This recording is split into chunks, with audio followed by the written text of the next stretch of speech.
Okay, friends, we are on chapter 19 already.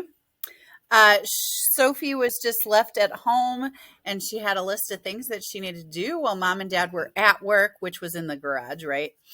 But she needed to write a thank you letter, and she wanted to get through all of her stuff that she needed to do so she could do what? Go see the other Sophie. Her house smelled a little odd this morning. To be honest, it often does. When you start getting old, some of your faculties, your ability to survive, starts to diminish. Sophie Gershwitz is lucky. She can still hear just fine, and with her glasses on, sometimes she misplaces them. Once she panicked and kept saying, my glasses, I can't find my glasses. And it turned out they were right there, perched on top of her head. She can see perfectly. Every year now, they test her eyesight, and every year they renew her driver's license. But I'm afraid maybe her sense of smell has gotten a little uncertain. I have taken it upon myself to look through her refrigerator every couple of days and throw away anything that has turned bad. Sometimes there's a forgotten cucumber, a squishy and liquefying, or occasionally a lemon with a gray-green fuzz. Milk can also be a problem. Sophie Gershwitz likes milk in her tea, but she buys half-gallon containers to be thrifty, and she keeps them too long and doesn't notice. One sniff, though, and I can tell. Today it wasn't a food smell. Something had burned. There was a bit of smoky haze still in the air of her kitchen, and when I came through the back door, Sophie Gershwitz waved her arms about apologetically as if she could magically clear the air. Oh, you, my darling, she said. I was afraid it was the fire department. I could see right away what had happened. She had turned on the burner under her tea kettle. She had done it 1,000 times before, but then she had gone off to do something else. Maybe she had been upstairs, or maybe she had been out on the porch calling her cat Mr. Katz and got distracted looking at the zinnias, which are blooming by her back fence. It's pretty easy to get distracted by zinnias. Her tea kettle water had boiled away, and after a while the kettle itself had become so hot that it had kind of melted. The bottom was charred black, and the plastic handle was misshapen. A pot holder lying in the sink beside the stove was blackened as well. I think she had used it to grab the tea kettle, and it may have caught fire. It made me nervous seeing it. Good thing she threw it in the sink. It was scary, but it could happen to anybody. I told her that. Could happen to anybody, I said. I think my mom has done the same thing. Sophie Gershwitz nodded. She looked at the ruined kettle. I don't think it's made in the USA, she said. They make things so cheap in other countries. Some of them use child labor. Did you know that? I'll put it in the trash for you after it cools off. Probably 6-year-olds made that kettle and they didn't even get paid. It's shocking. I seriously doubted whether 6-year-olds would know how to make a kettle, but I put on my I am shocked expressions, hands over ears, eyes wide, mouth in a very big O. Like that. Which I had perfected after looking at a picture of a painting called The Scream by Edvard Munch. I don't know how to spell it. Munch.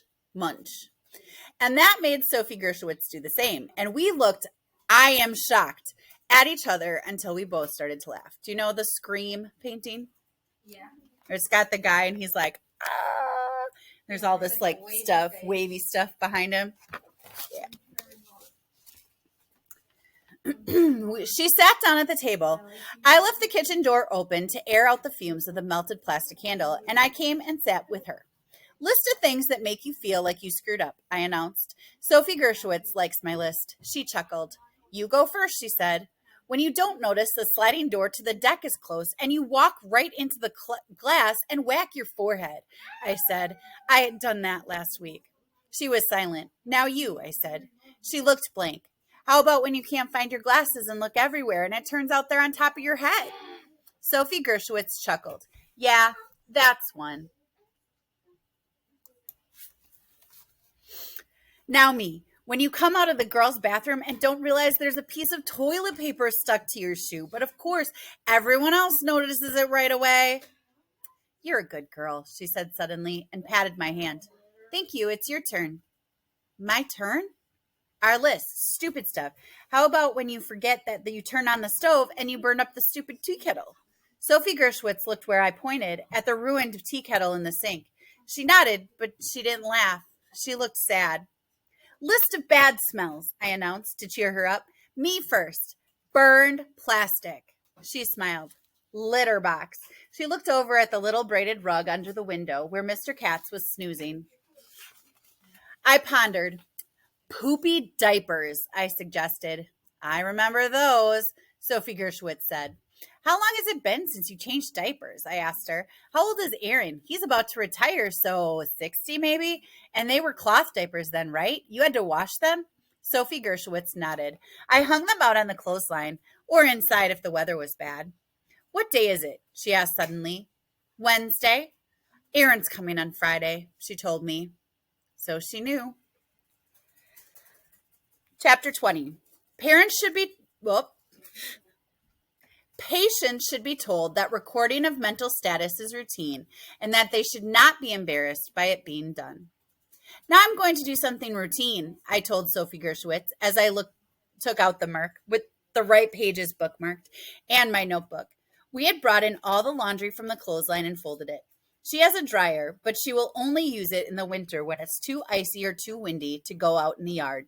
She likes the smell of fresh air and her clothes. I agree with her. You should not be embarrassed by this, I added. Embarrassed? When was I last embarrassed? In 1961, that's when. What happened in 1961? If I asked Oliver Voorhees this question, he would list world events. Honestly, he could do that. I've tested him. I chose a year at random. I picked 1959, and Oliver thought for a moment and then said, Alaska and Hawaii became states.